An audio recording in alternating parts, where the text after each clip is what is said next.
How's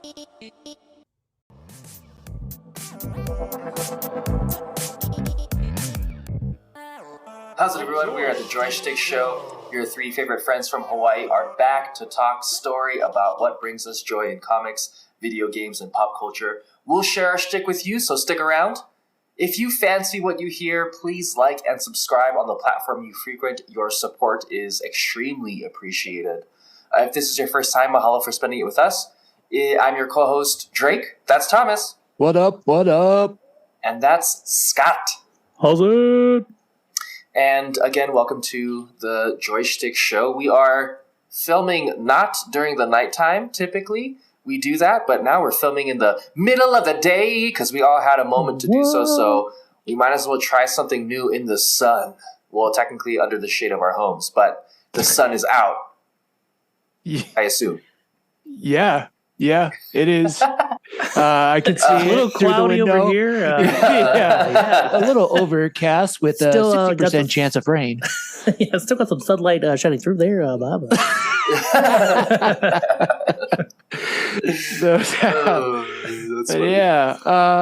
Some stuff happened. I don't think we watched a lot of stuff, but some things went on. We got some news. We got one trailer that popped up, I think, during the Oscars, which we can talk about the Oscars a little bit. Then we got a few reviews of individual things that we have watched this weekend. Again, not too much. And then we got the Last of Us finale and episode 2 of The Mandalorian. So, all right. Yeah. Do we want to kick off? Let's just kick off the Oscars, and then we'll talk about that one trailer last. So, the Oscars. What did you guys watch any of it? Like literally? No. But I did see who won. Nice. Oh, yeah. I got that pulled up. It seems like Everything Everywhere All at Once freaking swooped through and took all the things. Did. It was interesting to see like some of the other movies that like you would kind of expect to see win, and they win like some of the other like, best sound. And I'm like, that's where I wonder, like, is that just like them throwing them a bone, or you know? Yeah. You know what I mean? Like, hey, Avatar, of course, you get visuals, but you get one, and then Everything Everywhere All at Once gets everything. Like, it's because you'd think something like Tar or Banshees of Inisherin or something like that would win, those highfalutin awards, but. Yeah, it was.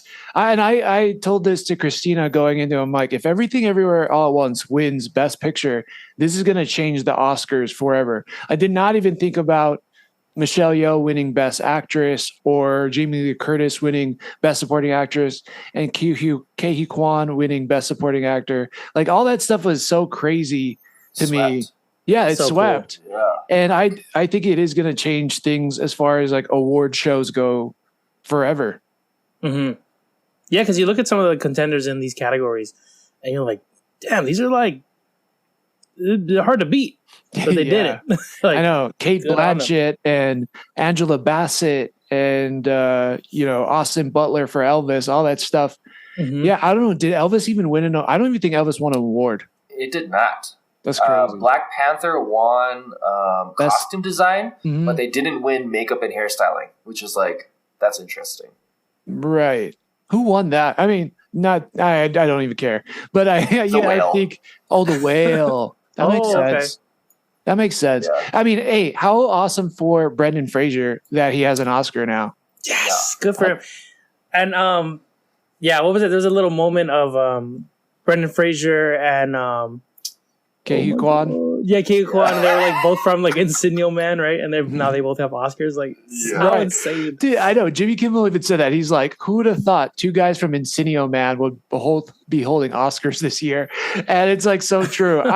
I don't like remember everything about that movie, but I remember watching it and thinking like, this is so dumb, even as a little kid. Yeah. So it's fantastic that those guys have Oscars now from that movie. Next is Pauly Shore. Pauly Shore is getting the Oscar next. I know, poor guy. He must have been pretty butthurt. Like, I should be up there, man. Yeah, he probably will win the Life Award for short in general, because I think he's like 5-something. Nice. He kind of intersects with Bobby Lee and them from Bad Friends, because I think Juicy's on his tour, right? She's on his comedy tour. yeah, shout out to the Bad Friends podcast. Like they need a shout out from us.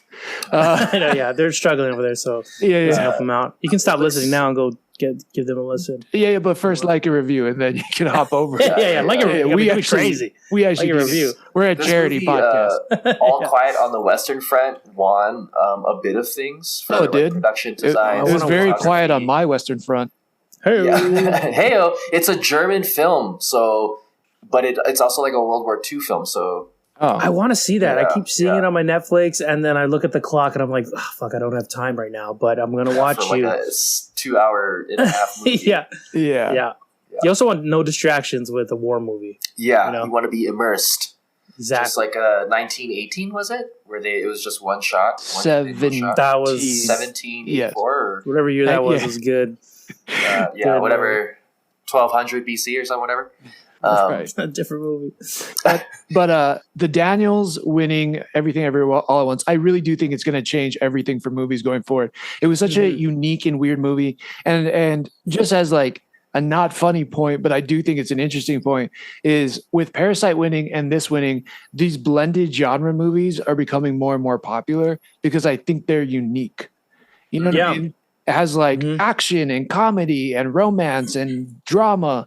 And it's like you found all those things kind of in Parasite too. I wonder if we're going to see more of the type of movies win some of the bigger awards, not just like pure drama or pure romance or whatever.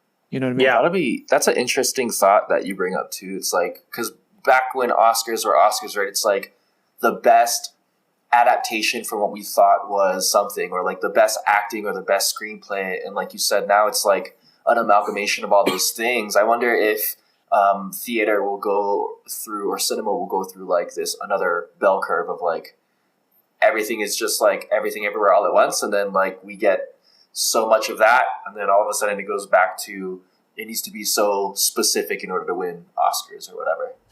Right, but I'm hoping in that regard, like it just we get better movies in general. Like you know, like when we talked about what is it, Into the Spider-Verse pushing like different animation styles now that it's like acceptable to take chances. Hopefully these kind of movies push other film directors and creators and whatnot, being like, hey, people are actually coming out to see kind of weird movies as long as the story's great and whatnot. And we don't need to always have like the super who's hot right now leading person, you know, like just put good actors in there and good story and it speaks for itself. So hopefully we get more of that. And even if they don't all win, they'll all be on the radar. Yeah. Yeah, definitely. Yeah. The Daniels actually talked a lot about what you guys are talking about in this age where there's so much short form media. You know, you have your TikTok clips, you have short YouTube well, they're called shorts, obviously, but you know what I mean? When you have like fast media, he's like, I think stories like ours will always continue if they're interesting, if they're well done. And shout out to the Daniels, super interesting guys. I mean, shit, they filmed a Little John music video, turned down for what, and now they have Oscars. So they're dope. Yeah. Awesome for, I think, Asian representation too, having Michelle Yeoh, Kei Kwan, you know, all those actors get these awards was pretty cool.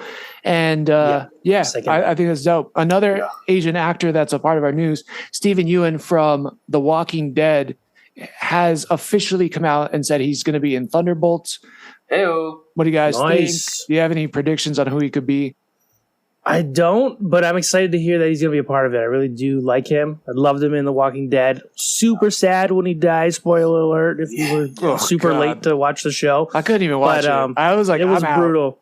Yeah. Yeah, after that, I was like, oh my God, it's just depressing from here on out. It was always depressing, but it was even more so. But he's great. I'm a big fan of his, so I'm looking forward to that. I'll watch whatever role he takes. Yeah, for sure. What if he takes the Sentry? Do you think that's going to be weird? I'm out. That would be interesting if he did take the Sentry, because the Sentry is pretty much OP, right? Except, I think Steve Ewan has the acting range to be able to portray a lot of the mental health situations that the Sentry goes through, right? And the emotional range. So, I would love to see it. I mean, regardless that the Sentry is typically played by like a blonde, white, cisgendered male, I think we've broken through those barriers already. It doesn't really matter because the Sentry is not an established character, or an established character in that sense. Yeah, I agree. I'll be down. Yeah, for sure. I'm down. Bring it. All right, we got Ted Lasso season 3 coming out tomorrow. Oh man, yeah, dude. And at the time, so it's the 14th. It's coming out on the 15th of March, 2023. Yeah, what do we think? Are we stoked? What do you think? This is gonna be the last season, so I think it's hard not to. Dude, I'm pumped, especially with the ending of last season. Yeah, like if you're a fan of Ted Lasso and you're seeing those character arcs between Ted and what's his name? Brad Goldstein, Evil Nate. Oh, I'm calling him Evil Nate now. Evil Nate now. Man, he took quite a turn. Like he's just turning into the villain. It's the villain you never wanted to see a villain. Right. But you also know he's gonna make a good villain. I love how Apple Plus didn't put out a lot of like trailers for it because it gives us some time to ruminate and think versus anticipate and want. Mm-hmm. Because that whole like situation where all the characters are just making those believe posters and putting them up, it's just like, oh man. You, as a soccer fan, I think the realization that Nate coaches West Ham, who's in the Premier League currently, and how essentially Richmond has to kind of not only come up into that place, but you can kind of assume that they're going to try to win the Premier League because they've stated it for so long. So it'll be really interesting moving forward. Yeah, I know. I wonder if Richmond wins, if they'll be promoted. And that's where Ted, I mean, I don't know how you're going to have Ted leave the team or leave in a note where you're like, oh, okay, that makes sense. He, isn't going to coach soccer anymore. I don't know. Maybe he gets pulled back to the U.S. for pros. I don't know, pro football. I don't know, like pro American football. I don't know. It's going to be interesting, but that's a good point. Maybe it's like at the end he gets that offer and then he turns it down and stays. Stays with Richmond? Stays with Richmond. And then you're like, oh, yeah, he's part of the family. And then it ends. Yeah, because it's like, okay, we get it. He's part of the team now forever. Yeah. Yeah. That'd be interesting. That'd be good. All right. Don't let us down, Ted Lasso writers. Yeah. We already have our ending, so do it. Yeah, don't do it. Yeah. Quick note before we move on to trailers. Saw Nick Offerman, his stand-up this past weekend. Super fucking funny. He's different. If you are expecting Ron Swanson, and there was some people in the crowd who were expecting Ron Swanson, he is not that. And he does make some jokes about it. He has a funny song about not being Ron Swanson. That's nice. But if you are afraid of woke humor or anti-gun jokes or something like that, just be forewarned because he will go there. And I thought it was hilarious. But the lady and guy sitting next to me did not. That's even more funny. It was great. I was cracking. Not the man I thought I knew. Yeah, exactly. He has a song about not being Ron Swanson, and he talks about how Ron eats steak every day and eggs, and he's like, yeah, Ron can do it, but Nick Offerman's colon cannot. So that one is he's funny. I highly recommend it if you. If he's in your town, go check it out because the songs are good. Yeah, and the jokes are funny. So it was awesome. Oh, he also talked about being on The Last of Us. He had some jokes about being Bill and talking about Bill in The Last of Us. Oh, nice. Some real current jokes. Damn. Yes. Yeah. And he went into that and how it made a lot of people mad and how those people are super ignorant. And I don't know. I just really liked his take on his performance and how he was proud of his work and how he's gotten more messages and just more message from people. I think from any of his roles, like this was the most message he got from any of his roles ever was playing Bill from The Last of Us. And he was so proud of it. And he was so stoked that it was Bill. Oh, sorry. What is his name? Murray Bartlett. Bartlett, who played Frank. Yeah. So good. It was cool. I felt like I was like behind the scenes on something. He started off the joke by playing the song that they play on the piano together. And so he was playing it on the guitar and he was singing it. And then he stops and then he goes into his monologue about it and then some jokes. And he does this really good job of like taking really serious topics and then spinning it into like a joke with a punchline at the end. Is it so good. More like John Leguizamo-esque in terms of how he has like the stage presence and like one-man show, or is it like a blend of traditional stand-up and that? Yeah, I think you're right. I think it is closer to a John Leguizamo type, but That's so cool. More stand-up than I remember, but it's almost like Bo Burnham, but not as goofy. Like, you know, kind of like the Ron Swanson delivery, but just so solid. But yeah, he'll go into a little monologue talking about some stuff. There'll be some jokes, and then he'll be like, oh, okay, and I actually have a song about that. And then he'll start playing the song. And the songs are funny too. So, so good. Nick Offerman. Definitely go check it out. Hell yeah. So we also got a trailer during the Oscars for The Little Mermaid. What did you guys think? You want to kick it off, Scott? Yeah, sure. You know, it looks okay. Like, I don't know if I'm going to be rushing out to watch and stuff. I think the biggest like turn off for me is like seeing the Ariel's friends so realistic. It's weird for me to see Flounder as like a regular fish and Sebastian just a regular crab. Like, I wish every animated thing now took like a Sonic approach and made them look like the cartoon. Right. It might even look fucking weird if they did that, but it's just, I don't know. It's just kind of weird. It's like too real for me. But other than that, you know, and then I got to keep in mind, this movie's not for me, you know, like I'm an adult.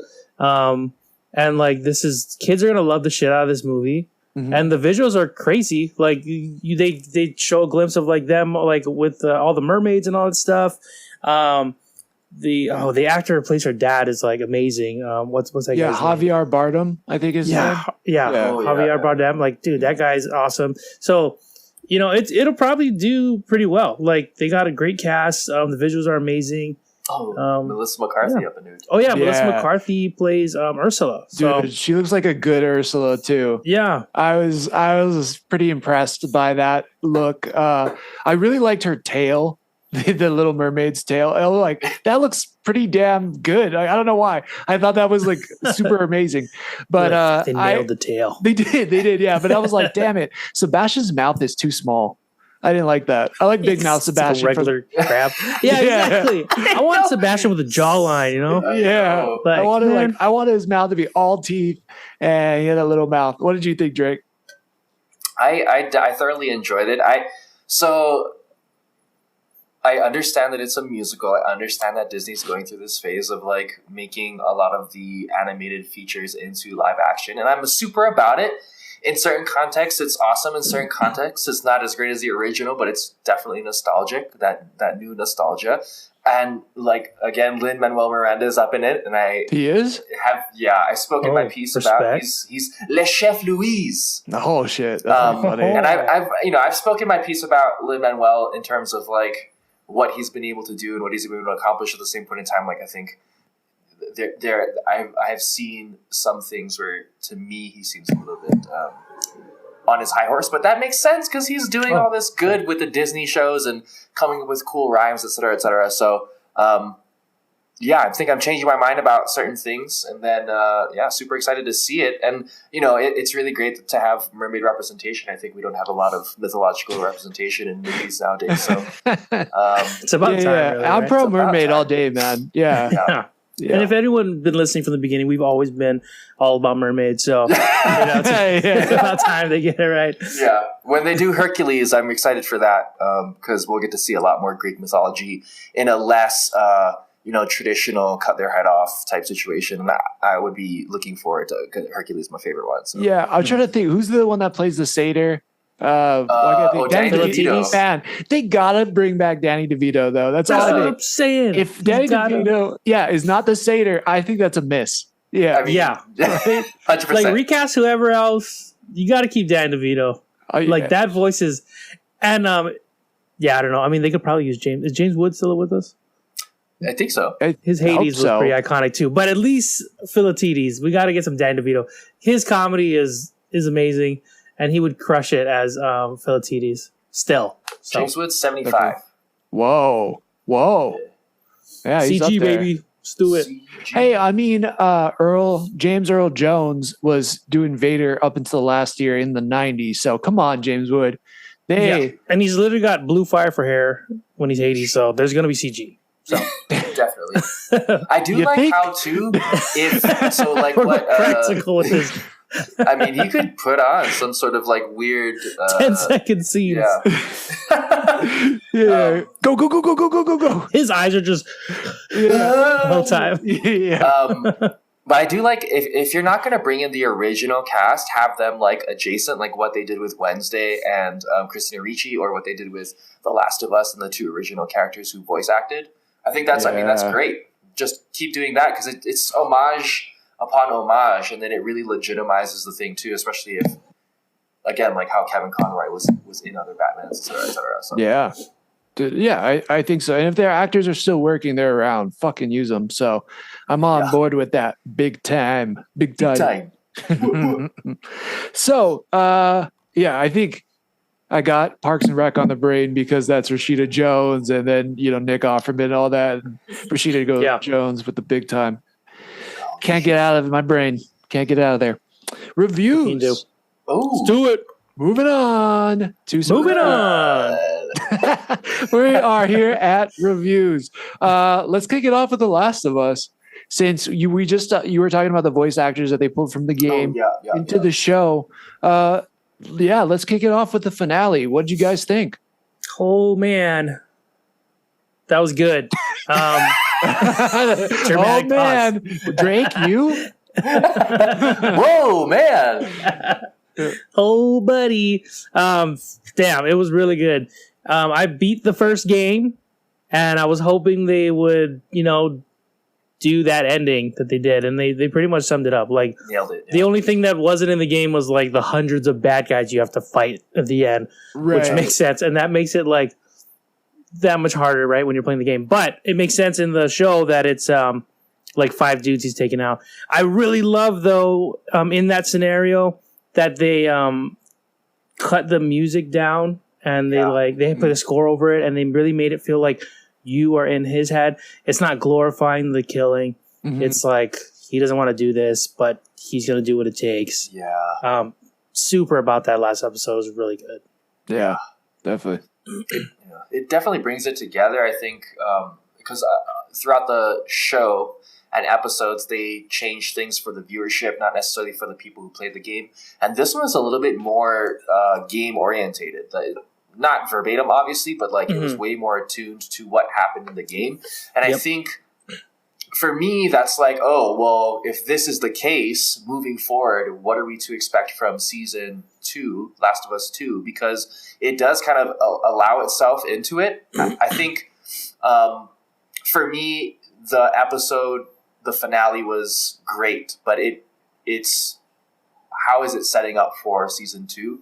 And I think there are a few parts we can get into it, like set it up really well, and some of it's like, I wonder how they're going to transition and what they're going to make different to make better. So, what about you, Tom? How did you like it? Yeah, agree with a lot of what you said. It's interesting. I need to start watching all the cutscenes for part 2 because I didn't play the first game, and I watched all the cutscenes for it. I watched it was probably like a 6-hour video of all the cutscenes and some gameplay, and they really cut down on the infected. And I know that was a big thing for people, was that this season didn't have a lot of infected. Now I didn't notice it because I didn't play the game, and also it made sense within the world that they were creating for HBO. That already sounds like a complaint, but I thought the ending was perfect. I really did. I thought it was one of the best episodes. I wouldn't say it was the best episode of the season, but it was one of the best episodes. And so much has changed for the characters, right? We get to see from the beginning of episode 1 to now episode 9, Ellie is a completely different person. We see it at the end, or actually at the beginning of this episode, after we see Ashley Johnson, which shout out to Ashley Johnson from being the voice of Ellie. Growing pains to start. Yeah. Critical role in Vox Machina. Yep. As Pike, being in Avengers. So, and she killed it as Ellie's mom. Damn, was she all the voice actors from the game killed it in live action roles. I thought they were all so good. So I hope that more voice actors get the opportunity to be on screen actors because they were so damn good. And she was a highlight for me in this episode. But we get to see some backstory for Ellie. So I thought that was cool. But then we're brought to present day with Ellie. And again, if you put them side by side, Ellie in episode 1 and Ellie at the start of episode 9, man, she's went through some shit. She's seen some things, had to do some things that, no kid should have to do. And from the start of it, like to me, she's going through some type of PTSD, and there's, she's silent, she's quiet. And now Joel, after calling her baby girl, is fully accepted the dad role and wants to make her feel better. Yeah. And I just loved how they started it. And the conversation with the giraffes and things being side by side, when you juxtapose it to the game, you get, it's like line for line of the dialogue after they meet the giraffe. One thing I noticed, and I thought this was interesting, if you go split screen and you have the game on one side and then you have the show on the other side, everything's swapped. So meaning that the giraffe is now on the left side, the game, the giraffe is on the right side. When Joel and Ellie are talking, they're swapped. In the game, they are left and right. Again, vice versa for the show. I'm wondering, do you guys think there's a reason they did that? And I have a theory, but I want to hear what you guys think. You know what? I wonder, so sometimes when I see things played on the internet, and they don't have the rights to it or something of some sort, they'll play things in reverse. And I think that bypasses a lot of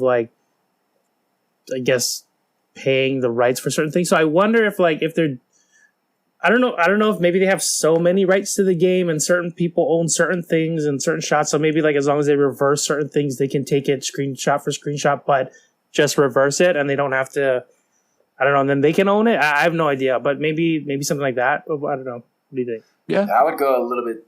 I would go not tangentially, but theoretically, right? Like the game is the game, and if they did it verbatim, then they would have to say and deal with all that criticism. Whereas now they're doing the opposite, the switch, the vice versa potentially, and so it is parallel, not necessarily the same. Maybe, dude. Yeah, I don't know. That you nailed it. I think that was kind of my theory too. Was it's a way to separate video game universe from cinematic universe.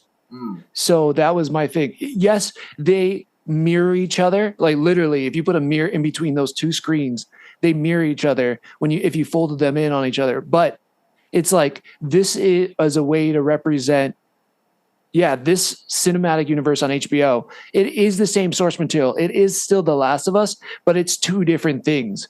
And so I don't know. I was like, that was me putting on my tinfoil hat, maybe digging deeper. But it was just a weird thing that I noticed because I went back to back, right? I was watching the cutscenes and then I was watching the show. I'm like, oh, it's so weird how they flipped everything. So I don't know. It was just a weird thing I noticed. Go back, and if you have a theory, please tweet us, comment, write a review on it, and we'll read it. And I want to hear what you guys have to say about it because I thought that was interesting.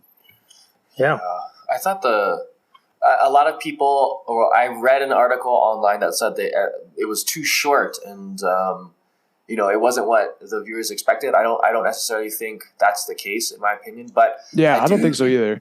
Yeah, I do enjoy if you've played The Last of Us 2, you know what's going to happen or has the potentiality to happen. I think they did a really good job, if you're not playing the game, to solidify Ellie and Joel's relationship so that you are 100% in it and you have all this investment. You watched an entire series based off of just their essentially relationship. And then you have that little hinge where Joel's like, yes, what I said to you in the vehicle is true. And you can see it in Ellie's eyes, tell me that all that was for naught, right? Because there's definitely things in Joel's connotations from their journey together where he's changed. So Ellie does know Joel to an extent. Yeah, and so it's going to be interesting how they go into season 2. And potentially, because of what's going to happen there, they might have more zombie-esque type situations because you no longer have to build off of the relationship of Joel and Ellie. You can just focus on the characters there, or the story plot of season 2. So that might be something that they're going to do. But I definitely enjoyed the tension. What's up? Yeah, no, definitely. So on that point, I love this line, and you mentioned it right there. They built on their relationships a lot through this season. And there was one line I just wanted to highlight because it was so damn good. Right after they're walking through the army setup and Joel's kind of reminiscing on the past, he basically tells Ellie, I tried to kill myself, missed. I was the guy who shot and missed. And then she goes, well, I guess, time heals all wounds. And then he looks at her and he goes, it wasn't time that did it. And he starts choking up. Starts crying. And I look up at Christina and she's going, she's like starting to like bubble up and starting to tear. And I look at her and I look at Pedro Pascal about to cry. And I'm like, God damn it. They got the me. dog's crying. Everybody's crying. Yeah. Seriously, everybody. Yeah. I was one of them. God, I love that line so much. And it was making me choke up right, at that moment. Damn it. I don't know. What was your reaction to that? No, for sure. Like that whole interaction was great because it sets you up for why Joel makes the decision he does in the end, right? Like he's got to pick like the world or Ellie, And he's like, in the beginning, he was like, I want nothing to do with you. I'm going to take you here. I'm going to get rid of you. Your cargo, yeah, basically. And then now she's like a new daughter. They've like literally survived through hell multiple times together. Their bond is crazy strong. And now they're like, okay, Joel, like, we got it from here. They kind of treat him like a dick, though, I thought, too. But they're like, we got it from here. Like, you can escort him out of here. And he's like, fuck that. Like, you're not going to kill my daughter. Mm-hmm. So they really set that up. So now you're like, well, I mean, if you haven't been watching the whole season, that sort of line will even just, like, hit it harder. You could have just tuned into that episode and realized, like, oh, yeah, I get it. Mm-hmm. He's definitely going to kill for her because of that scene we got earlier. Like, it was such a good scene. Yeah. I do like how they brought back that Firefly. What was the Fireflies? Marlene? Oh, Marlene. I like how they brought back Marlene, but they didn't necessarily like give us the haps on like how she was shot and then traveled the time frame that Joel and Ellie did, but faster and recovered, et cetera, et cetera. But in the game, you kind of like understand that also took place. Mm-hmm. That she got there. I did like how they brought it back, but I did like how they didn't go too much into that, and it gives them kind of leeway to like continue to build on that universe, right? As they do, how you might be able to see like a Fireflies that's not necessarily attached to Nathan Fillion or other spinoffs that could possibly happen in the future. That'd be really cool. Wait, is that the other Firefly show you're talking about? Show. Yeah, the sci-fi show. That threw me off. I was like, Joss Whedon one. Yeah. I was like, man, this is a multiverse now for Fireflies. I was getting like that threw me off for a little bit. I think overall this whole episode was like, even if there wasn't a season 2, like they did such a good job with like sticking it. If you're gonna pick any episode to stick to the game, this is the one to do it. Yeah. When I played the first game, I didn't know there was going to be a second game. And like that ending, especially after you're putting in like 3 times as many hours as you are in the show, right? In the video game. And it hits harder. Like, like you're going through this journey, you think you're going to find a cure, and then you find out they're going to kill one of the characters that's been with you this whole time. And you're with Joel. You're like, I got to save her. You do. And you're like, okay, that was a solid ending to a story. Like you got this crazy new life Joe starting with Ellie. And it's he's like lying to protect, like his new daughter per se. Like, and that's something parents do. Like, they want to just, they tell white lies to protect them. But I like what Drake was saying too. Like, I like how Ellie could like see, she didn't totally trust what he was saying. Like, I don't fully believe you, but I have no proof otherwise. So that's definitely going to lead into the second season though, going off of that. Yeah, second season's gonna be good. And what's cool too is like if you play the second game and you know the story, there's things that they'll jump back to in the first game, and they can jump back to these scenes, and you're like, you already know, like you see certain things, you're like, oh shit, okay, yeah, I know what that is. Started filming season 2 in season 1 so they could have that content, huh? Yeah, there's probably some. Yeah, so what is it? Craig Mazin basically said that they haven't started writing. No, they've started discussions on season 2, and they said that the part 2 video game is going to span multiple seasons, which is smart for them. It's a fucking big game though, too. Is it? Yeah. Is it that bigger than part 1? Is it? Okay. Yeah, it was long because there was parts where I'm like, oh, I think I'm almost done, and then this whole other part of the game unlocks, and you're like, wow, it's like 2 games. Like it's a long game. That game it's like is when you're watching a movie and then you're like, oh, it's done now. And then they have like another 45 minutes out of nowhere. It's kind of like that. Yeah, it's like watching all the Lord of the Rings in one sitting kind of thing. Like, it's good, but you're like, if you didn't know you're going to watch a 9 hour or 12-hour movie. 52 hours, yeah. You know? But, and especially like there's extended like cut. The Last of Us, it stays true to all the freaking anxiety you get through it and the drama and like the pull you get from people like you meet in the game and then dying and stuff. You're like, by the end of the game, like you feel exhausted even though you didn't do any of the physically any of the things. And like I beat the game and I was like, wow, such a good story, but like I don't know if I have time to go through that journey again if I want to play again. Like it was like it took a lot out of me. Like it's so good though. Damn. And I can see how they're going to break that up into different seasons. I better start the cutscenes now because I'll probably just be finished by the time season 2 comes out. Yeah. Yeah. They did an amazing job. Neil Druckmann and Craig Mazin, incredible. I guess this is the question. What do you guys have any other video games that they should adapt into a show? And do you think this opens the door for more video games to get this kind of treatment adapting into a show or movie? Oh, for sure. StarCraft, for sure. StarCraft. Ooh, that's a good one. StarCraft, for sure. Oh, that could be cool, actually. Yeah, that's a great idea. Cool. I know there's one that they're already working on, I believe, but I still want to see it. But Ghost of Tsushima. I think that would be amazing. And that's totally doable because it's not like too far-fetched. You know? Yeah. That's true. Practical. Very practical. Yeah, you're right. Ghost of Tsushima, BioShock. Oh, BioShock. Yeah, BioShock would be sick. What's that? Borderlands they're making. Gears of War. There's so much good material out there for to pull from. I think that this has elevated video game, TV, or just shows, movies forever. And I hope that it's going to happen. I just can't wait to see what the next video game property is that is going to be elevated to this level. Tony Hawk. Do you know what would be a really great? Do you remember Pro Skater 1 or 2? Yeah. Do you remember The Descent? Yes, Descent. Yeah, I remember. So imagine that they did a story like The Descent, but they used The Forest and Sons of the Forest. Oh, sick! Shit. That would be sick. Like, but more horror-esque. Yeah, they could totally do that. That would be great. So and it's kind of like, I mean, the Forest is kind of like that show Lost, right? You got that aspect where like they arrive on an island, why are they there? And then you got this horror aspect to it too. So that'd be awesome. People would tune in for that for sure. Definitely.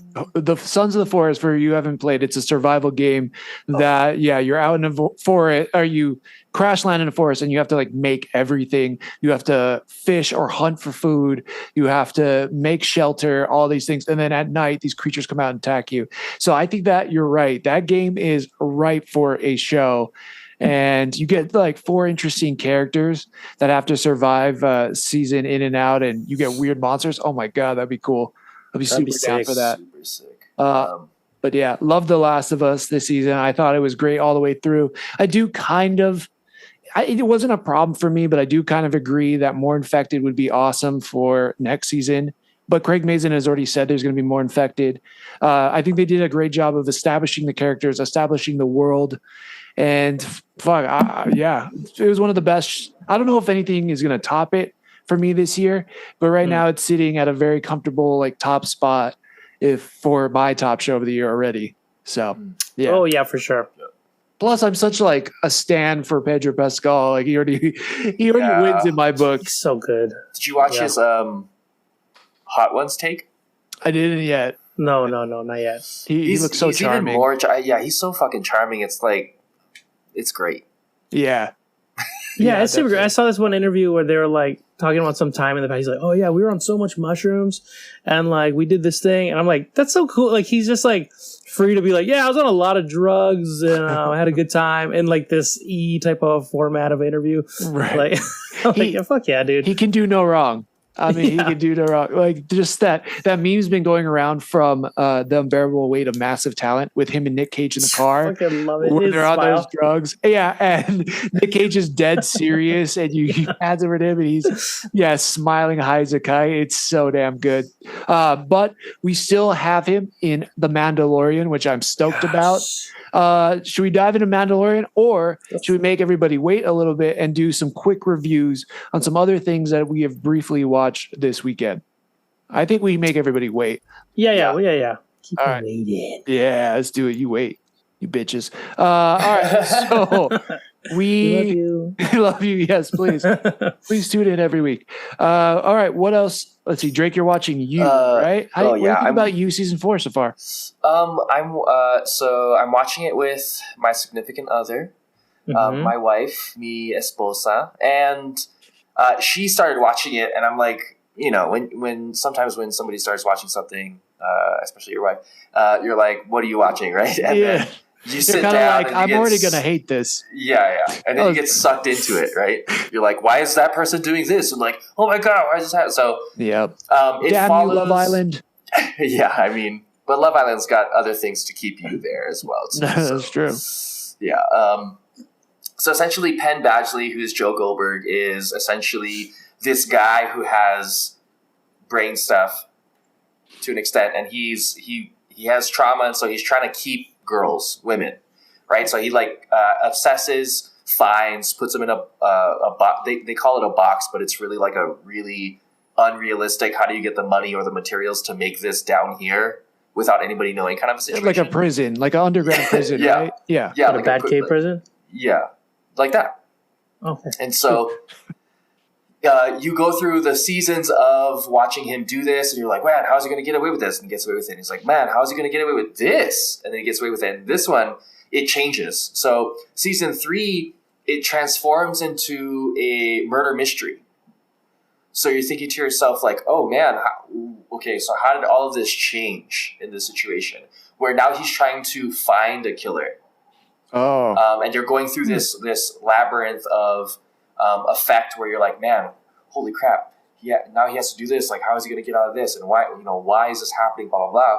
And then there's a twist towards the end. Mm-hmm. And the twist kind of really gets into, oh man, how is he going to get out of this? It gives you that same question. Mm-hmm. And knowing that he does get out of this, and knowing that this looks even more bleak because there's more variables now.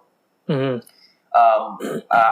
We're still waiting to finish the last episode, but it's like the anticipation of how this individual is going to get onto it so they can have a season 4, because this is one of the top grossing shows for Netflix right now, is just amazing. It's palpable. Penn Badgley's extremely good looking. If you don't know him, he was on Easy A with Emma Stone. Yeah. Gossip Girl, et cetera. Yeah. Previous ones, they had Victoria Pedretti, who was on that anthology with the House on Haunted Hill or whatever. Mm-hmm. Jenna Ortega was in this show for a little bit. And then Tati Gabrielle, who was in, I believe, Sabrina the Teenage Witch, is also in here.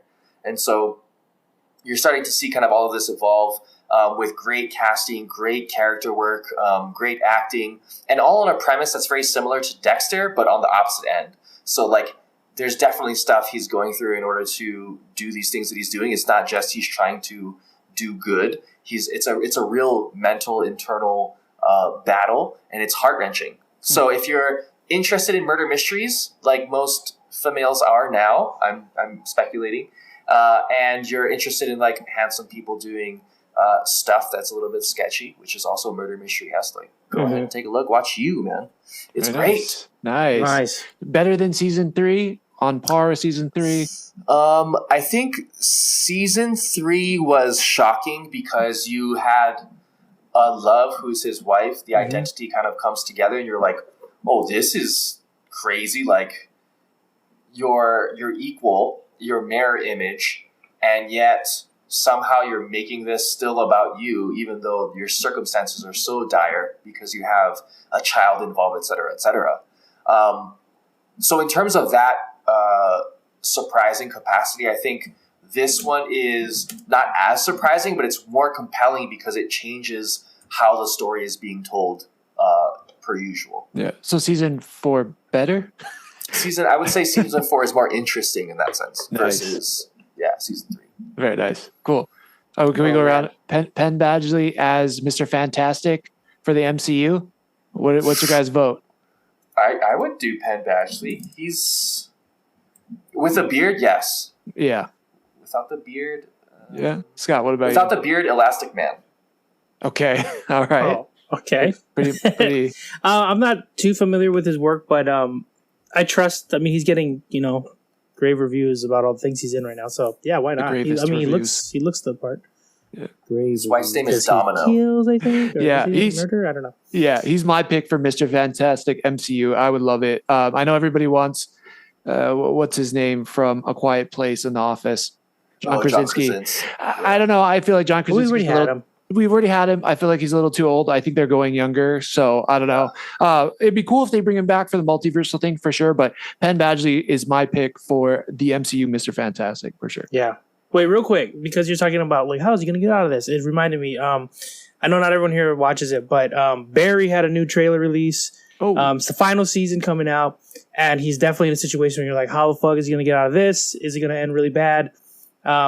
Every season has been like heightening to the point where like it's the pot's about to explode. It's about to boil over. It's about to boil over and burn all the people. It's like it's just real bad because ouch. Sorry for the visual, but he's at a point now where he's just kind of like anything can happen. So if you're a fan of Barry, definitely tune into that. And if you haven't watched it, I recommend it. It's on HBO. 3 seasons so far. It's really cool. Bill Hader, if you like him, does a great job doing dramatic acting in this. And it's like still funny throughout it. So right. Who's the guy, great. the Russian guy that has no hair and he has like no eyebrows and everything? Oh, freak, Noho Hank. I forget the actor's name though. Yeah, he's so funny. He's so funny. I love Noho Hank. He's so damn funny. Come on, Barry. I thought we were friends. That's pretty solid. Yeah. He's so good at it. So funny. His name is Anthony Carrigan. That guy. And I believe he does have that, like, where he has, like, no eyebrows and hair, right? Like, that's, like, a real thing. He might have, like, alopecia or something. But dude, that guy rocks it. Like, it doesn't make you think about it. Like, oh, my God, he's so great. Alopecia, get my wife's name out of your mouth. Yeah. Ouch. Watch out. Yeah, so Scott, continue on because I think you watched Shrinking also. I know Drake talked about it last week. Oh, yeah. What'd you think about Shrinking? Yeah. So, Drake talked it up. I went ahead, checked it out, and I ended up watching all of them in like a sitting. It's really good. Damn. Jason Segel, great. If you like him, you're going to like him in this. He's like silly and can also do drama. You know, it's great. Yeah. It is interesting how this show kind of gives me Ted Lasso vibes in the sense that there's like dramatic things happening, but there's still like a through line of like silly and funny, and still kind of an uplifting aspect throughout it. So like there's even moments in it where like one character is blowing up at another character, but it's like kind of comedic, and then the character who's getting like berated is like, oh, that guy. You know, and you're like, it kind of lessens the tension of it, but like you also feel the tension. Like there's a part where Jason Segel's like comedically like, you can't come over anymore. Like, get out of my life kind of thing. And the person's just like, oh, like, I don't know where this is coming from kind of thing. And like, you just don't feel like, I don't know. It's so easy to watch. The characters are amazing. The actors are amazing. Harrison Ford's in it, which is cool. I was like reminded as I forgot. And then I started watching. I'm like, oh yeah, fuck. And he's hilarious in it. Really? He's great. He's so funny. He's like, he's kind of just like this like older dude. He takes edibles. Oh yeah? Yeah. He takes edibles at one point. But he's like an older dude that's kind of bitter, but like his one earring like he normally does. He is wearing an earring, I think. Is he? Love it. I'm trying to remember now. He might. He's might just so Yeah. Harrison Ford just rocks the one earring like it's their early 90s still, and I just love that about him. Yeah, it's great. Yeah, but he's just kind of bitter, but like everyone loves him, and he's bitter, but you can tell he loves everyone as well. Like it's so well written. It kind of reminds me of Ted Lasso in that way, and it's an Apple Plus show, so I could see why it's similar to that, but yeah, it made me think too, like, is this like a trend certain shows are doing now? Is this like the new sitcom style of formula, whatever? But right now I'm liking it. It's not old yet. So I definitely recommend checking it out. I second Drake. Go and watch Shrinking if you have Apple Plus. Man, that's 2 Schticks out of the bunch. So yeah, I think we got to do it. All right, I'm on Shrinking next for sure. Cool. Something I don't know. I'm gonna leave this open ended. I'm not gonna talk shit about it, but I'm not gonna try to oversell. Oh shit. it's okay for me, but I have been captivated and I've been watching it. Christina read this book and it's now on Amazon Prime. It's called Daisy Jones and the Six. It's really cool. It's like this fictional story about this band that hits it big in the 70s. and really cool concept. I kind of wish some of the music is good. I wish the music sometimes was better, but it is good. And it's an interesting story about how this band kind of forms together and the drama between them and the concept of coming up with an album and coming up with music and bringing a piece of yourself into it. And just the crazy rock star lifestyle mixed with how the media is trying to get you and all these kind of things. So really well acted. The girl who plays Daisy Jones is actually Elvis's granddaughter. And she has a really solid, in real life, she's Elvis' granddaughter, but she has an amazing singing voice. But it's okay. I wish Christina was here because she also read the books and she was kind of telling me the differences between the books and the show. And I've kind of been asking her, well, do you think this is better or worse than the book? And she's kind of like, some of them I like, some of them I don't. So it's kind of even in terms of, again, reading the book. She thinks the book is better, but so the book is just slightly ahead of the show, but still an interesting show. So, if you like bands and kind of the concept of forming a band and making it and all that stuff in the 70s and everything, this is kind of a cool show to check out. So, that's Daisy Jones and the Six. Cool. Book's always better. Book's usually better, for sure. Yeah.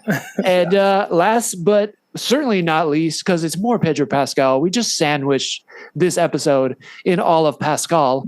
And we're going to finish with The Mandalorian. So The Mandalorian came out. Yeah. And we got episode 2. What do you guys think? Lay it on us on this sandwich of Pascal. Oh, man. Yes. Okay, nice. Another old man from Scott. Yeah, another 2-word review from Scott. That's good, people.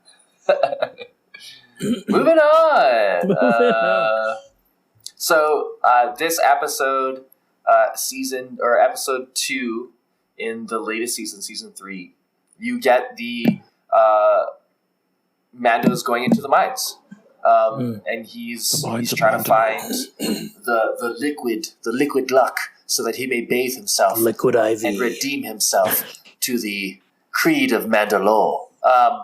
Which obviously he encounters some things that you don't expect to see because Mandalore was destroyed. If you've watched Rebels or if you've watched Clone Wars, Mandalore gets really messed up because they're trying to take all of that Beskar from the Earth, and they also know that the Mandalores are a huge threat to the Empire as a whole. So let's take a pause there because I think that's a good point. Because up until now, I think we've been told that Mandalore has been completely destroyed and it's poison.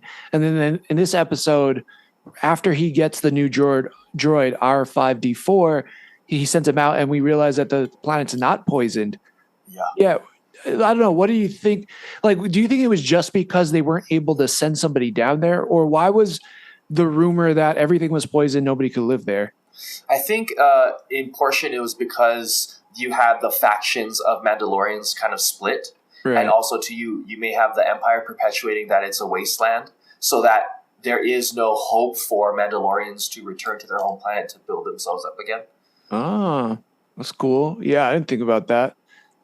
That seems like likely, because the Empire, as we've seen, will do anything to maintain control. So why not lie about it so that they can't reform? Like he says in the beginning, I mean, Mando says it himself, Din Djarin, our people are scattered like stars across the galaxy. So this is a cool... Yeah, it was just kind of a cool way they showed it. And I liked that they talked about the fusion rays from the bombs, and you get to see all that green glass kind of scattered through the planet. But yeah, they touch down back on Mandalore, and you could take it away. No, then you see those like monsters. They lived on the planet, or they're not monsters. They're living beings who don't look like us. Monsters. The monsters, and they attacked Mando. Believe in human. And Grogu, and come to find out that they're inhabitants that lived on the planet during when Mandalore lived there. So essentially, Mandalore, the huge domes that you see, where it's just like a cluster of things, they're huge domes on the planet because the planet was kind of terraformed and they took a lot of the Beskar from the planet itself, so it was kind of desolate. They could only live in these dome type situations. If you watched the animated series, any Hoosers, So they've survived. The original inhabitants survived, but all of the Mandalorians are gone. They get attacked by them. Mando's going down through like this labyrinth of dirt and decay and rust and decimation, and gets essentially caught in a trap. It's a trap. By a being. It's a trap. Traps. Nice. Reminds me of what we were talking about previously to the pod. And then you want to fill everybody in? Well. So this hunter, right, was trying to capture Mando, and I don't know. Work the last name into the sentence and chauffeur them. Nice. Well done. Yeah, into a situation where he could like take his blood source, right? And so I don't know if there was like implants that was going into from the hunter into Mando. Point, but that monster was really cool though. I thought that was really well done. Vibes, huh? Yeah, Grievous vibes, but kind of updated, very new. I thought the aliens and the creatures in this episode were awesome because it felt like in this season of Mandalorian, we're getting actual new aliens to the Star Wars universe. And I'm like, dude, they're killing it. Like Gorian Day, I think, was the pirate in the first episode. He looked super cool. The like monkey spider looking faces. The time machine fucking monsters, right? Almost like, remember that movie Time Machine? Yeah. Which one? Time It kind of reminded me of that. Which one are they? Which one? Well, yeah. Anyway, we'll talk about it later. Yeah. I'm so confused now. But the whole eye monster thing and the way he kept like cutting down the body, but it kept, kind of crawling out and getting into like a different mech or something of the body. Right. I thought that was super cool. I'm trying to think of what else there was in this episode. But all of that was awesome. I thought the puppeteering and the aliens in this. The mixture of practical and CG was like freaking awesome. Yeah, like seeing him fight those six-eyed monkey things or how many ever eyes they had, and then like jetpack down to like the core of like Mandalore or whatever was like pretty awesome. It all felt like really like video games come to life kind of stuff. It felt definitely. Really cool. Did anybody think it was crazy how Grogu's little bayonet or not bayonet? What is it? Bassinet? Bayonet would be tight too, but bassinet could just float down. Like it has like no gravity or height limit. It could just do whatever it wants in space. You're like, that's pretty nice. I mean, he could just float down. I thought it would just fall. Yeah, I know, right? I thought it was like a like a thing like it always stays so far off the ground. Right. Kind of like a speeder or something. If it went off the edge, it would just probably plummet until it sees ground again. Yeah. But he has like total control. It's like omnidirectional, whatever. Yeah, it's pretty great. I was like that. Or he uses the force. Kind of OP. Oh, that's true. Oh. I never thought about that till just now. I remember? Good point. Book of Fett, where Boba Fett rode the Rancor. Yes. Yeah. And we got kind of foreshadowing because they talked about the Rancor, then they brought the Rancor in, and then they used to talk about how powerful individuals used to ride Rancors. Yeah. So I know where you're going. With the show of like Bo-Katan talking about the mythic waters, et cetera, and she talked about how like, oh, this used to be like a realm for the ancient mythosaur who, the original Mandalore, the Great Road, and blah, blah, blah, blah, blah. And then Mando's down there and he goes to, Bo-Katan goes down to there to save Mando. Yeah, he just fucking eats it. And he can't swim. He didn't know how deep the water was and he fell off a cliff. It's like, oh, fuck! It's fucking deep. So Bo-Katan has to like dive in, use her jetpack underwater. Right, and not just which Mando took off. That wasn't even the first time she saved him. She saves him twice in this episode. Yeah. Which I was like, what? Go for it. Those waters were so deep. I was like, okay, he fell a little bit. I'm like, and then she just keeps going. I'm like, what is the Mariana Trench all of a sudden? This little cave? Yeah, underneath the earth too, crazy. Underneath the planet. So this is my thesis: is that the Mythosaur was the Mandalore the Great rode the Mythosaur, tamed them. They were like huge dinosaur animals that flew outside of Mandalore. And I think if Mando is to become the quote unquote rightful individual who has the Darksaber plus, maybe that'll come into contention, or maybe that's just a little kiss because that's the Mandalorian crest is the Mythosaur's skull face. Mhm. So we'll kind of see how that pushes forward. Nah, dude, I think we see it because they showed its 100%. eyes. They did Yeah, they that showed its kaiju eyes. action, Yeah. that Godzilla stuff. I'm like, Yeah. that thing is awake and alive. We're gonna Yeah. see it. And, Okay, my question with all of that is, you're right. I think it's going to be badass. I can definitely see Mando riding it at some point this season, but we got to see Bo-Katan save Mando's ass twice. Yeah. She also gets to use the Darksaber in this. Dude. And from the start of the episode where Mando was trying to kill those alien creatures, you could still see it's super heavy for him. For Bo-Katan, it's not. She can really use it. She had it up by her head, shield and everything. Why is this a sign that Bo-Katan is supposed to be the leader that reunites Mandalore? Possibly. And that Mando or Din Djarin is a trick that's supposed to throw us off, but it's really Bo-Katan. Sorry, Scott. What were you? Oh no, thinking I'm sorry. about I got too excited. No, yeah, it seems like she like knows what she wants to do when she has the sword. Which when I'm looking it up, it's like you got to be sure of yourself when you're using that thing. Like Otherwise, it's heavy. Yeah, your feelings and your energy pass through the blade, right? And Yeah. so if you're And unsure, she's like, yeah, exactly. And like she's proud of her lineage. She's like, man, we still own this bitch. Like, yeah, all these dummies would like follow this religion and not us. Like it just it felt kind of like okay there. But it seems like she's like, I'm ready to Khaleesi this shit and like take over.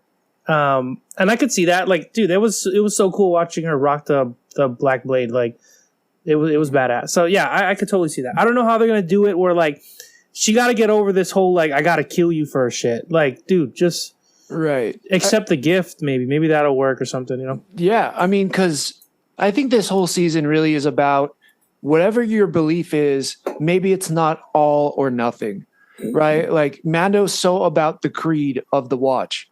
Like I think he's able to wield the Darksaber better once he's able to let go of I need to wear my helmet all the time. We have this strict rules, all that stuff. And I think also this is the same case for Bo-Katan, where she's able to lead when she realizes that some of the old traditions and some of what the creed believes is from the heritage of Mandalore and makes somebody a Mandalorian. So she needs to embrace some of those traditions and beliefs. So I think there's this thing of they're going to like allow each other to some leniency and, they're going to influence each other. And he's going to relax and she's going to kind of gain some faith back. But I don't know. I'm curious to see if she is, at the end of the day, at the end of the season, the one that's going to reunite all the Mandalorians and bring them back to Mandalore and say, hey, it's not poisonous. I got the Darksaber. And then Din's going to be like, cool, I don't have to wear my helmet all the time because Pedro Pascal doesn't want to do that. And then we get a little baby Grogu helmet and then all is good in the universe. Yeah, he got to wear a helmet though. Dude, the little helmet with the ears sticking out. I can't wait. I can't wait. Give it to me. I so want to see that. Yeah. Too, like, sorry, real quick tangent, like talking about Pedro Pascal not wearing the helmet. I'm like, he definitely, he doesn't even need to be there for the scenes. Yeah. It might just be another dude. Yeah. I don't think and then he just like audio in. Right. I think there was something for the last episode of season 1. I think he just did a lot of voice acting. I don't think he was really on set that much. I don't know. I could be wrong, but I'm pretty sure I saw that somewhere.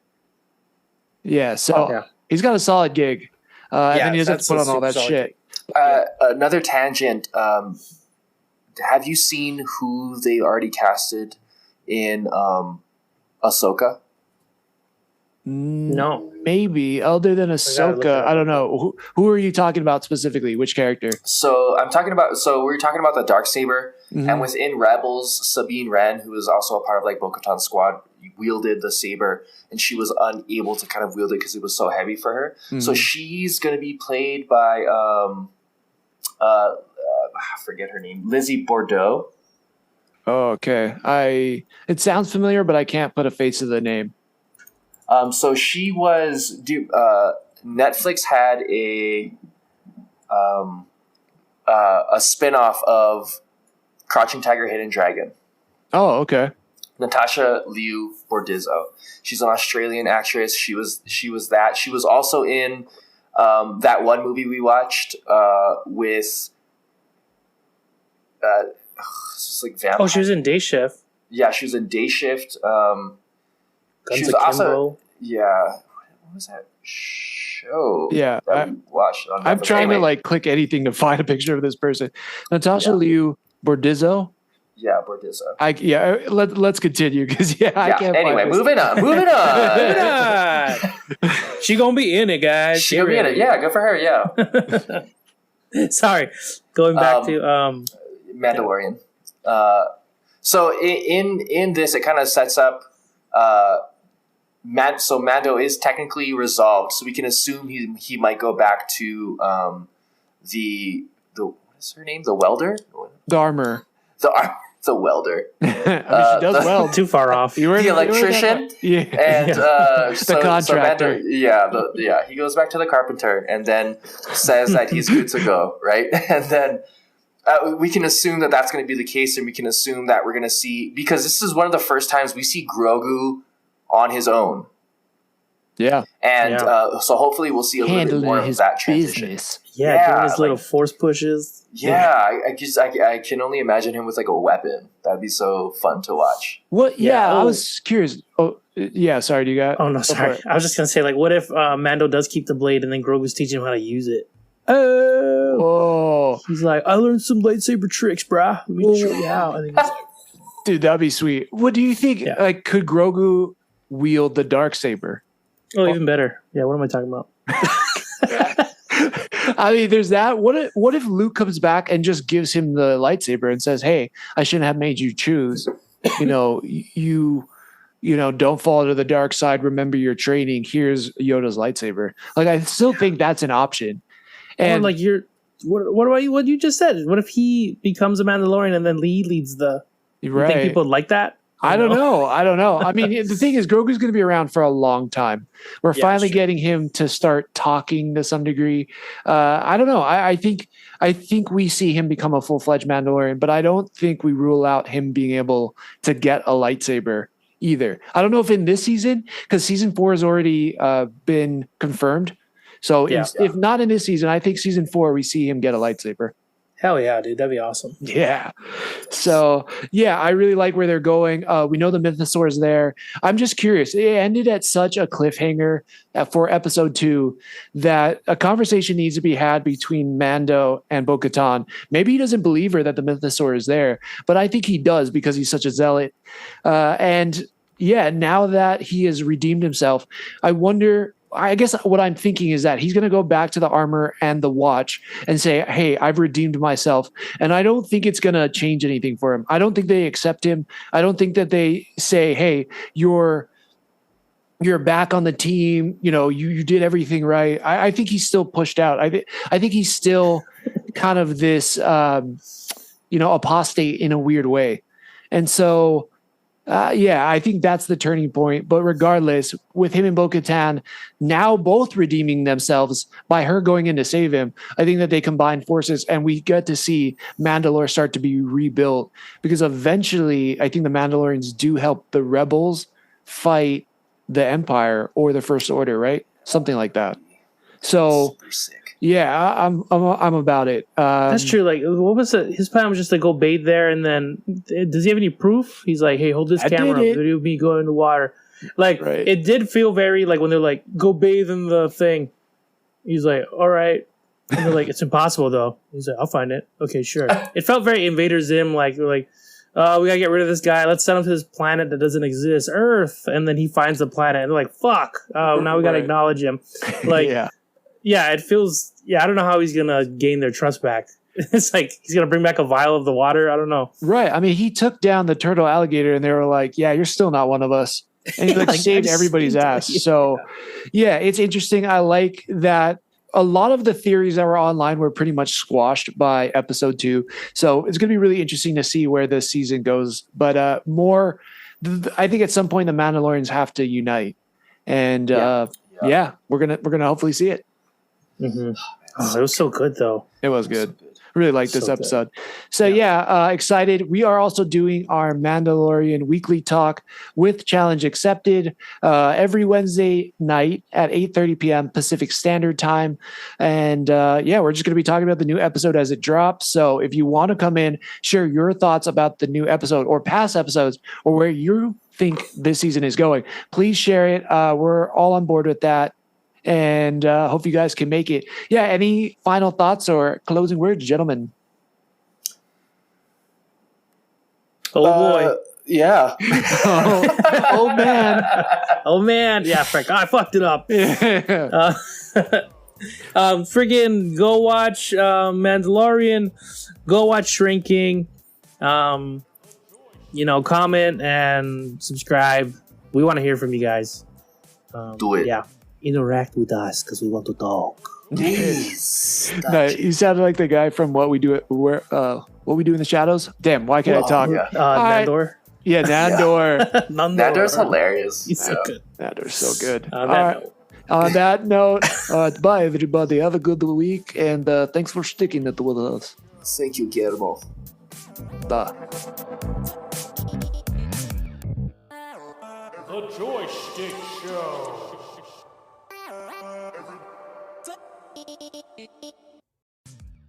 If you've enjoyed what you've been listening to, we'd really appreciate a follow, subscribe, and a review. Just how we like chatting with our friends, please share this with yours. Feel free to join the squad and follow us at JoyStickShow Joystick Show on Twitter and Instagram, or anywhere you listen to podcasts. And if you feel like submitting topics or questions to be discussed on future episodes, you can email us at joystick.show@gmail.com. As always, thank you, peace out, and make it a great rest of your week.